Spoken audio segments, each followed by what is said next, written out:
Live from News Channel 8 in Tampa, Florida, this is Bucs Bonus on WFLA Now. Powered by 1-800-ASK-GARY. The Buccaneers see their season end thanks to a beatdown from Dak Prescott and the Dallas Cowboys, sending the team into an offseason of question marks, none bigger than right here at quarterback. Will Tom Brady be back with the Bucs next season, and what is next for the future of the franchise? So grateful to have Bucs insiders Dan Lucas, Karen Loftus here alongside me in the WFLA Now Stream Center on Bucs Bonus, powered by 1-800-ASK-GARY. Somber episode, to say the least, as we look here at our wild card recap. The Dallas Cowboys defeating the Buccaneers at home on Monday Night Football, and I don't really think it was all that close as at least this score would indicate, Dan. This was a thoroughly one-sided affair. This was an old-fashioned beatdown, if you will, in the postseason. And when you look at it from the Buccaneers' perspective, a total disaster, just about in every aspect of the game. Nothing went right. From the national perspective, or the Cowboys' perspective, this was Dak Prescott's answer to a lot of questions about him. He was tremendous. He was criticized for leadership, criticized for protecting the football, criticized for not getting the job done, even though the Cowboys are very good in the red zone. I think they're the top team in the NFL in the red zone this season. But 5 touchdown passes, what a night. What a night for him against a defense that has his number. That had his number on opening night. Yeah, he rushed in that one TD, Karen. I mean, they were dominant. Where did things go wrong for the Buccaneers on Monday night? The thing that stands out to me is Tom Brady's interception. Like, you're in the red zone. He hadn't thrown a red zone, which I thought was a crazy stat. Hadn't thrown a red zone interception his entire time with the Bucs. That was the first one. So that was just pivotal. And, like, to take that out of the team when you're so close to scoring a touchdown and it ends up, not only do you not get any points, but you turn the ball over. So that was the big thing for me that stood out, that was a really tough thing to rebound from. I agree on that particular play. He's trying to throw the ball away, and of all the people to not execute that type of situation properly, it's Tom Brady. You see him hit himself in the helmet as soon as it was over. And once you see that, that's body language to me.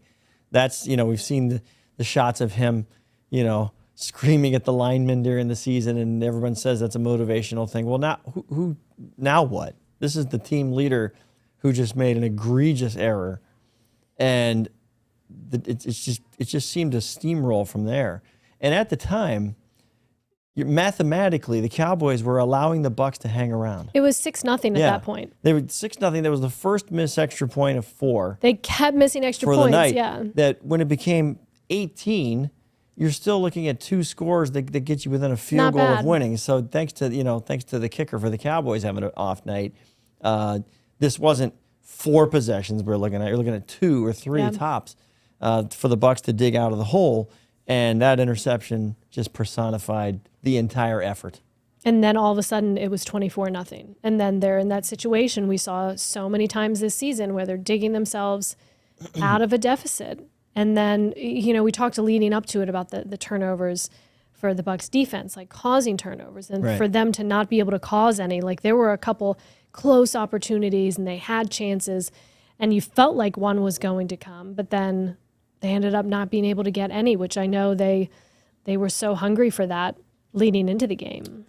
I don't know if either of you kept an eye on the ESPN broadcast, but they put up the graphic. As far as the red zone interception, they put up the graphic. Tom Brady hasn't had a red zone interception in the playoffs. So on. It was not even 3 minutes later that he threw that pick. And the Buccaneers, we have seen it over the course of the season. There's game-changing plays, and too many of them have been for the wrong reasons rather than the right ones. As we focus, of course, we're going to talk so much about Tom Brady, the offense in this episode. I want to ask why the Cowboys, in your opinions, were so thoroughly dominant. I mean, marching down the field on various drives, really with what appeared to be with relative ease. I mean, we were talking on the last episode here about how the Bucs finally healthy and really perhaps the most healthy they've been all season long, especially on defense. Yeah. Have players coming back. It's great to see so many names that were hurt all season long or hurt in pockets over the course of the season that were out there on Monday Night Football. And then they got as Dan put it, a beatdown. So what went wrong on the defensive side of the ball, Karen? Gosh, like I said, the turnovers, like not getting turnovers is major. So not having that turnover differential. Right. Yeah. Yeah. Dan? You don't get to Prescott, so you don't force bad things to happen for the Cowboys or good things to happen for the defense. And how many times did he pass a ball over the middle and it wasn't more than 8 yards and it turned into a 19-yard play? The pass catcher had so many yards of just open field before it looked someone like they could were get playing to them. off, and Yeah, and so, I'd have to go back and watch it again to see exactly where the corners were in relation to the other players. And CeeDee Lamb was relatively quiet. Schultz had the day. Yeah, but the tight ends obliterated the defense, and that's across the middle. Schultz, big night for him. Yeah. Everybody underneath, it was just a big night for the passing game for the Cowboys. You know what I thought was interesting?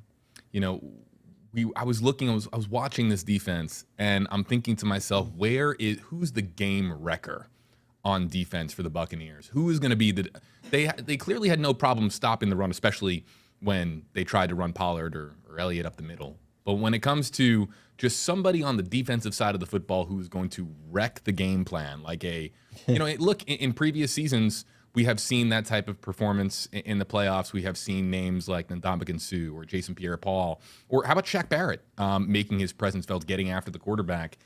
There really just wasn't that defensive, shining performance really to point to over the course of the game. I think I was missing Antoine Winfield all night, and I think that he had a chance to, again, scheme versus scheme. Where is he on each play? You'd have to go back and watch it again before you're critical of the player individually. But when you're seeing, Pollard, the running back, used in the passing game, didn't really run for much, but he had yards after catch passing. That's someone who usually snuffs that stuff out. That's on Winfield. There's no equivalent of Micah Parsons on this team. Shaq Barrett is the guy. Yeah. Coming back from his Achilles injury. He spoke yesterday, as a matter of fact, Tuesday, cleaning out the lockers. How good was that to hear from him? So he's pumped up, by the way, on track for his rehab. His goal is to come back on opening day next year. But how good will he be? Can he be? Mm-hmm. Is this going to be another Chris Godwin situation where we're going to be like, wow, look at this. Different injury. It's an Achilles, not a knee. I know I'm getting off topic here, but Shaq Barrett, JB, to answer your question, would have been the pass rush guy that would have disrupted Dak Prescott a little bit more, in my opinion. And Joe Tryon-Shoyinka. That was the other name I was going to bring up. Didn't, it's a learning experience at the expense of the biggest stage. I was looking in a playoff game for Tryon-Shoyinka to have some kind of an impactful play, especially in the first half. I was watching him on the field, very little success on the edge for the Buccaneers defense. Anthony Nelson got around a couple times. Yeah. That's a veteran now coming into his own, who's had all the reps that Tryon just hasn't.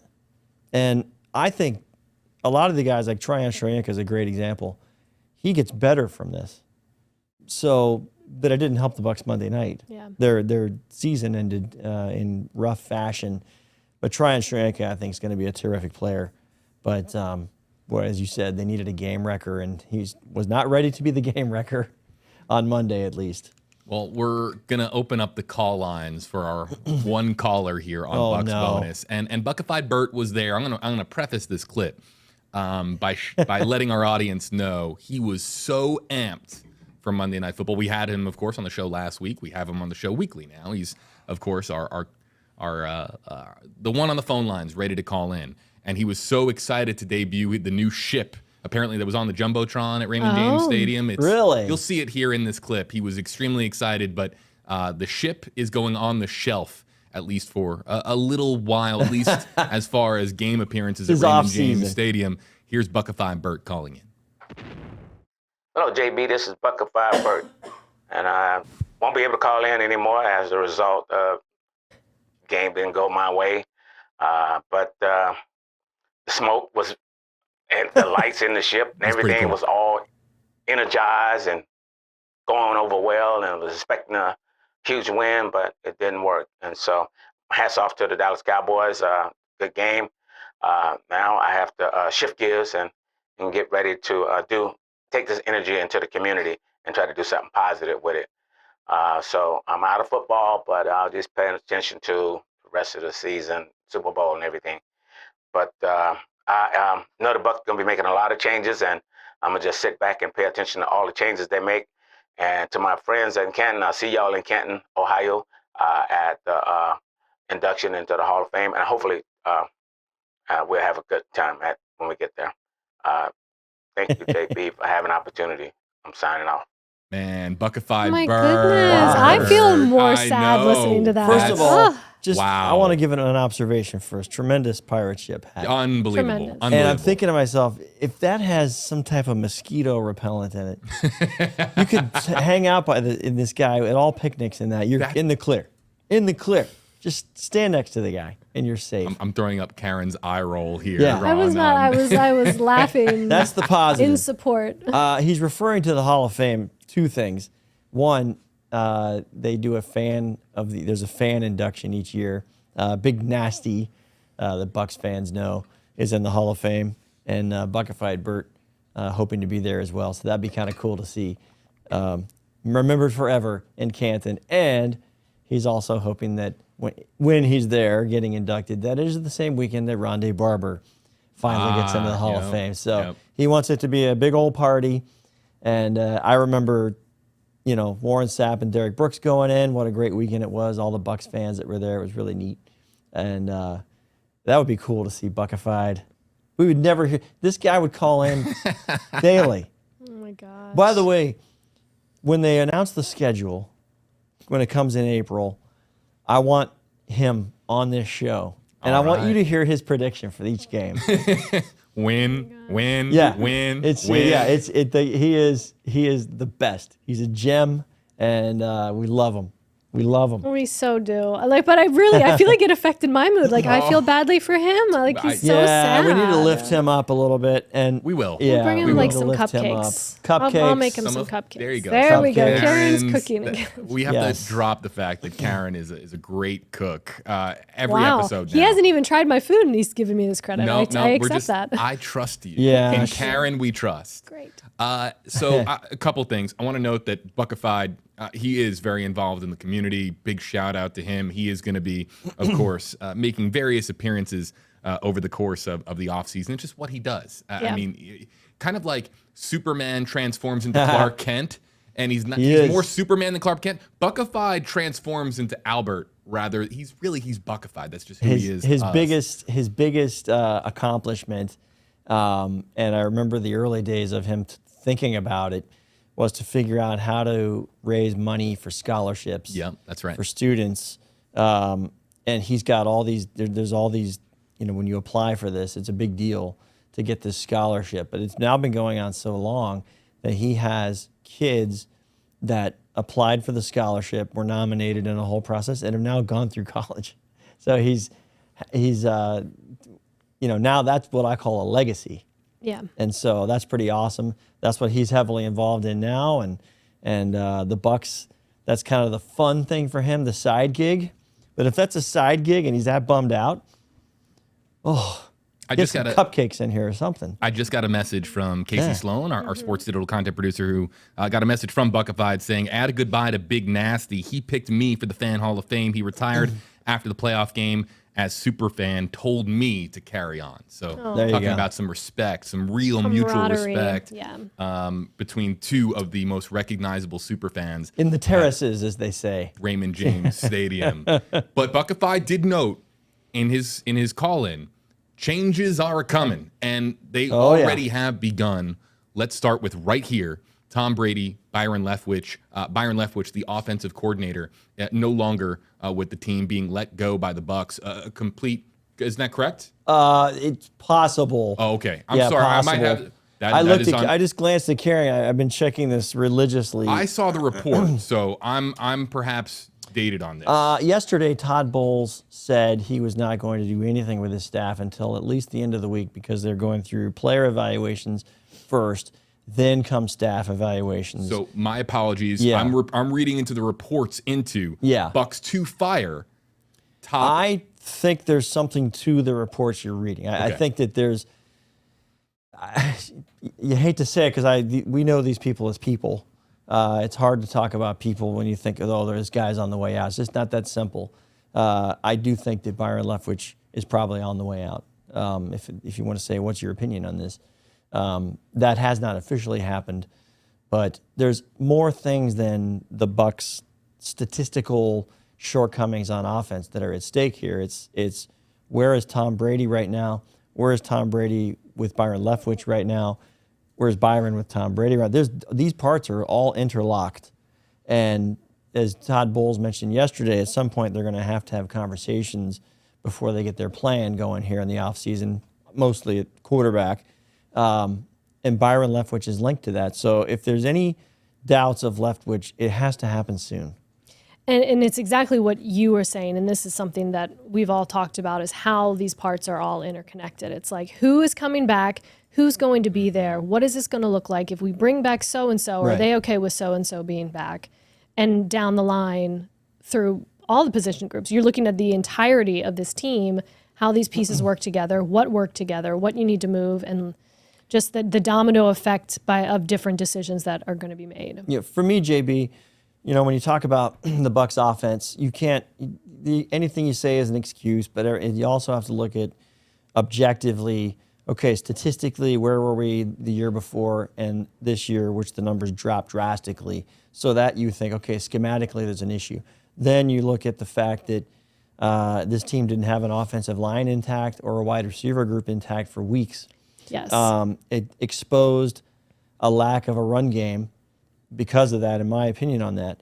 So I'm not saying, oh, everybody gets a pass. What I'm saying is when you objectify and look at where are we offensively, why were we dead last in the NFL in the run? Mm-hmm. Because of the offensive coordinator?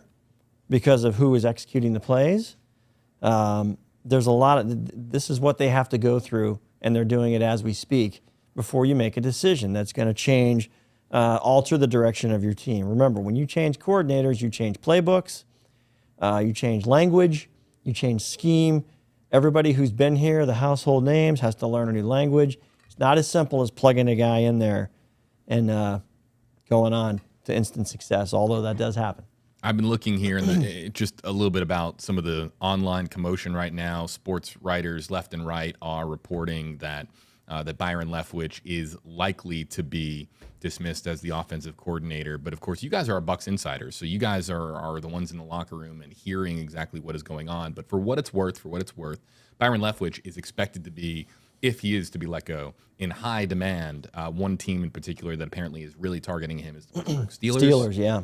And so we'll, of course, see exactly what happens with the Byron Leftwich situation. Updates on WFLA.com. I think we had the report on WFLA.com that came from various, sports insiders, writers saying that was the plan. But we'll, of course, see how things take shape in the days and weeks ahead. Let's go forward to the other gentleman here pictured on your screen, and that is Kate Otten. Right. No, of course, we're talking about Mr. Tom Brady. The biggest question right now in the NFL, as far as the offseason goes, already is where Tom Brady will go if he decides to play football next year. There is this prevailing belief amongst every sports analyst, it feels like, that, and we talked about it on the show last week, that it's very likely that Tom Brady is going to return next season. Few can imagine him sailing off into the sunset with this kind of a loss. So the question really is if he is going to come back, where is it going to be? What have the two of you heard over the last several days? And what's just kind of your gut feeling as the offseason is now officially here? Karen, why don't we start with you? Oh, my gut feeling is all over the place. I was just talking about this earlier today, especially on the heels of how things went last offseason, where it was like, he retires, he unretires, he's coming back to the Bucs. I just never know, to be honest. And the only thing I can speak to is just the end of his press conference after the game, where he thanked the media, thanked the Tampa community, said, how much he's enjoyed this city, the community, everybody who watches. And but I don't know how to take that, because I've seen other players do that, where they thank everybody for the season, but I know it's different because it's Tom Brady, and 45 years old, all of the things. I don't know. It was a very genuine way to end his press conference. No one knows but Tom. It sounded like a goodbye, mind, right? Sounded like a goodbye, but then he didn't finish his sentence at the end where he kind of left the door open, which was awesome. He said something in there that he talked through. He's like, obviously, I'd like. He kind of let himself stop. He stopped himself. Yeah, I thought of it as like he was really being very selective with his words. Like he was trying to be very conscious of what he was saying, Dan. Well, he's calculated, as we know, but he has a lot to calculate right now, and obviously, I would presume and hope he's dealing with his personal life as we speak. But he understands that the end is near, and he's on borrowed time at this point. So if you have one season, maybe 2 seasons in you, obviously he wants to go somewhere where he can get over the hump, win the Super Bowl, somewhere where he's going to get his market value, where the salary cap is friendly enough to allow him to come in. And then I'm sure, as we learned last year, where the Dolphins were toying with, handing him some kind of role in ownership, that maybe that's something beyond it that would influence his decision as well to come back and play football. But leaving the stadium the other night, I would have to think that he was pretty angry and does not want to be seen in that light as his last football game. I would have to say that a big motivator to think about, to get, or at least give a serious consideration to return. Yeah, and that's what I was thinking too, is that, you don't want to end your career on a game that, wasn't your best. You wished it would have been better, wished it would have been a different outcome, made it further in the playoffs. Just thinking from like a competitive mindset, but I think somehow he winds up back with the Bucs. But when I sit there and look at it, and what I just said, he'll want to go to a contender. I think the Bucs are a contender next year, especially in the NFC South. But they are about to go through so many changes that I don't know what's going to be left and how you define contender after the roster changes. There's going to be not complete turnover. They're not scrapping this, but there's going to be some names that go away it's going to be uncomfortable. And there's some guys that they absolutely must keep who are making virtually no money, who need the money. And then you're just going to go from there. And as we've seen the past 2 years, Jason Light adds pieces during the summer, or in the case of Julio Jones, right before camp, to kind of seal this up, to make Brady have the best tools available. So there's a lot. That's part of the conversation, right, that I think Brady needs to have with Jason Light. Who can we bring back? What's Probably this the gonna look Glazers. like? I would say the Glazers should be involved. This should be an all hands on deck for all parties. And I also think last year he announced his retirement on February 1st, right before the Super Bowl. I would hope that a resolution comes out sooner. I mean, the Bucs there's really nothing the Bucs can do before the Super Bowl. So I know from our perspective and the fans' perspective, you're on the edge of your seat. You want resolution, but they can sit on this and talk. But I would like to see something soon. I had the date circled too. I was like looking back through like my desktop calendar and stuff, and I was like, oh, February, this time. And then Sunday, March 13th, I had to go back and look at the date, but it was a Sunday. I know why it was a Sunday. I was working. And, they leaked that he was coming back. And Tuesday. On the eve of the negotiating period for free agency, and free agency began on Wednesday, 3 days later. So it was almost last possible second for him to unretire. I don't think it's fair to the Bucs to do that again unless Jason Light's on board, Todd Bowles is on board, whoever the coordinator is on board, and everybody knows what's coming, and they'd somehow prevent this from leaking. I don't think it can go that far. The Bucs have got to get a direction here at the quarterback position, or this thing unravels. I would love to be in those meeting unravels. rooms. Right. Just to be a fly on the wall. Yeah. I just want to know what they're talking about. So we talked a little bit about this on the previous episode, that the possible destinations for Brady remain the same. The Raiders are frequently mentioned. They seem to be the betting leaders, don't they? You look at all the odds. I just don't see it. Has to be a team that's a let me Super Google Bowl that. contender. Like that, I feel like that's a non-negotiable. Is that the Josh McDaniels thing? Is that what it is? That why? I just don't see the Raiders. First of all, they're not getting past Kansas City in the AFC West. The odds-on favorite per bookies.com, Las Vegas Raiders, then the Dolphins, then the Niners, then the Patriots, then the Bucs. Then the Bucs. Yes. So those are the most common landing Patriots. spots. Yeah, the Patriots more likely than the Bucs. According to that would be well, that's a swan song, but it's emotional, but it's a great storyline. But what are the Patriots going to do? Win 12 games? I feel like if we're looking at that list, and when we had to pick, I'd say he comes back to the Bucs. Okay. Of those ones, I like both of you guys. I think the Bucs make the most sense, JB. If the money fits, and who gives up money, right? Like if you're talking about again moving the puzzle pieces, and you get all of the high ticket guys together, how can we make this work? Right now, the money to me doesn't make sense. That's for as big a hole as the Bucs are in that department, it does not make sense. And something's going to have to give, either hometown discounts, I think is what they call them, or flat out cuts. So let's talk about this objectively for a second. So there's two scenarios at play. Brady comes back. 3. Brady doesn't, and then retire. Yeah. Right. So for the Buccaneers, it's either he's back or he's not. Yeah. Right.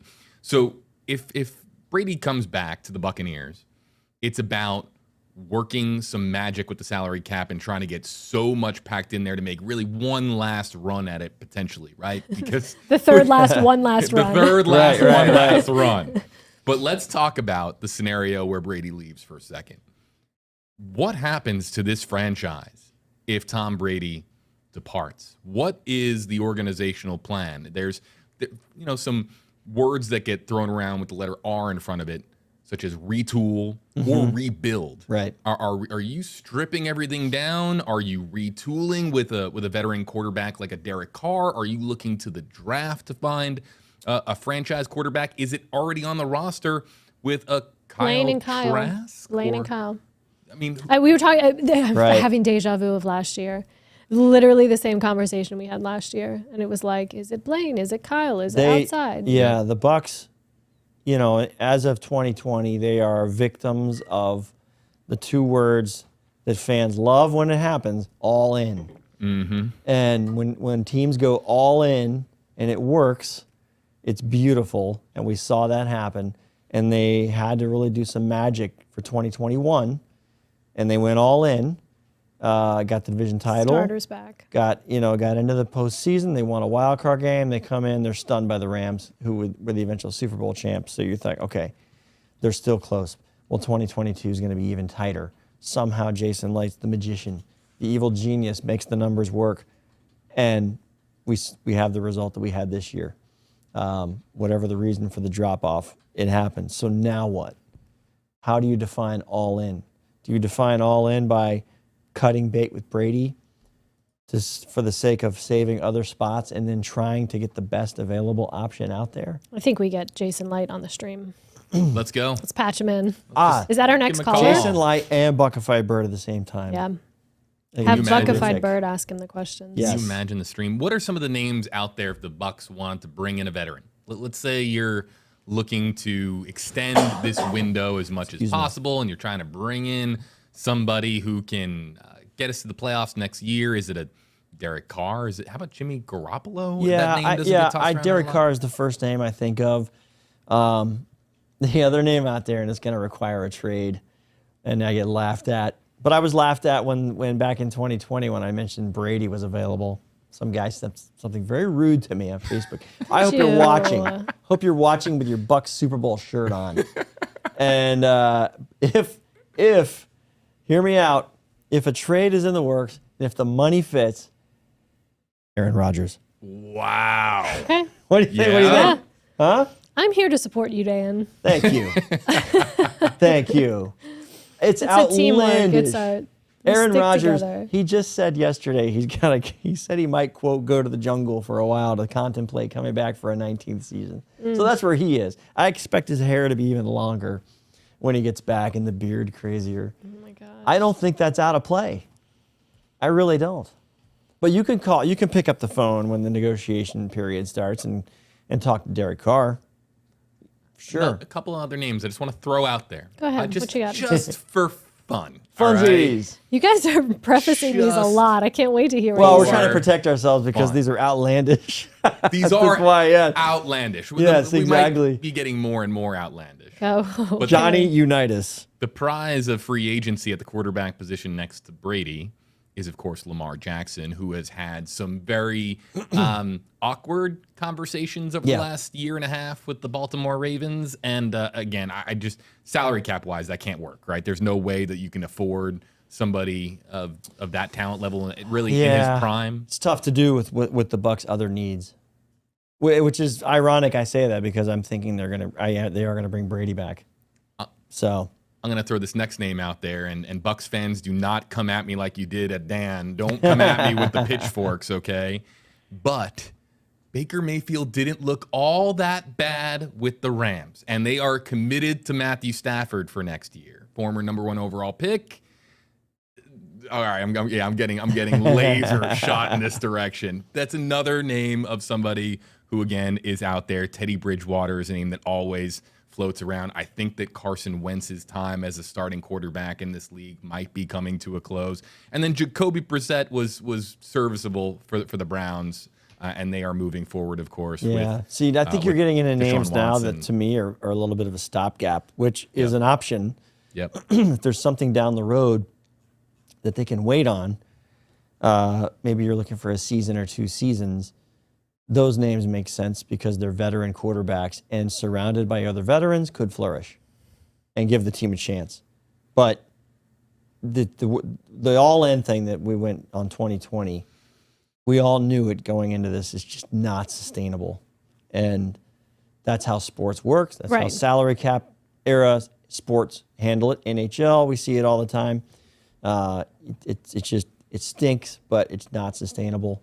You can't pay everybody. It's the win now. You're all in. You want everybody win to now. have the big payday, and as we know in the NFL, when you get that big payday, it's not guaranteed money. You're on automatically. They're looking for a reason to get rid of you. I hate it for these good guys, great veteran players.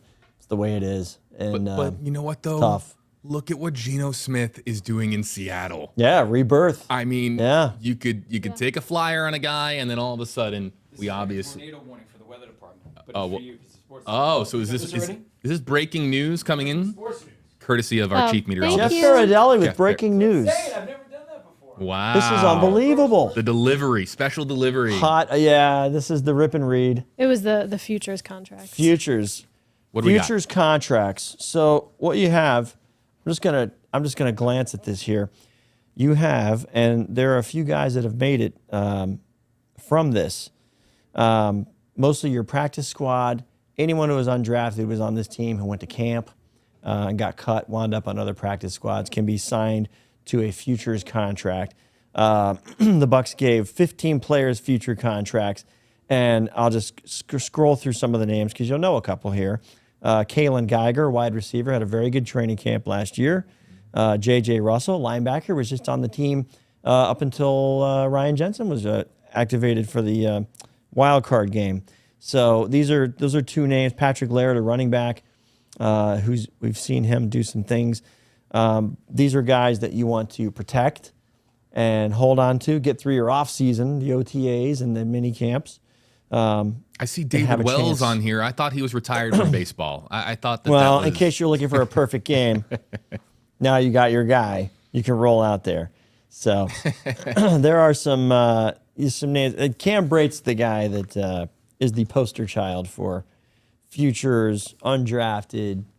Great storyline for him and making it. And he actually didn't come in with the Bucs. It was the New Orleans Saints, and came to the Bucs. And then he was cut, went back to the Saints, and the Bucs signed him, I think, right off their practice squad to bring him back. And the rest is history. Wow. And as it stands, JB, Cam Brate is the last person to catch a touchdown pass from Tom Brady. If that was the last one. Although Bob Hansen, our videographer extraordinaire in the sports department, informed me that he thinks that it's not really Cam Brate that counts. It's Mike Evans on the 2-point conversion that counts. Last catch in the end zone. Points. Yeah. Either way, there's a lot of footballs going around that should be auctioned. Cam Brate's not getting rid of that ball.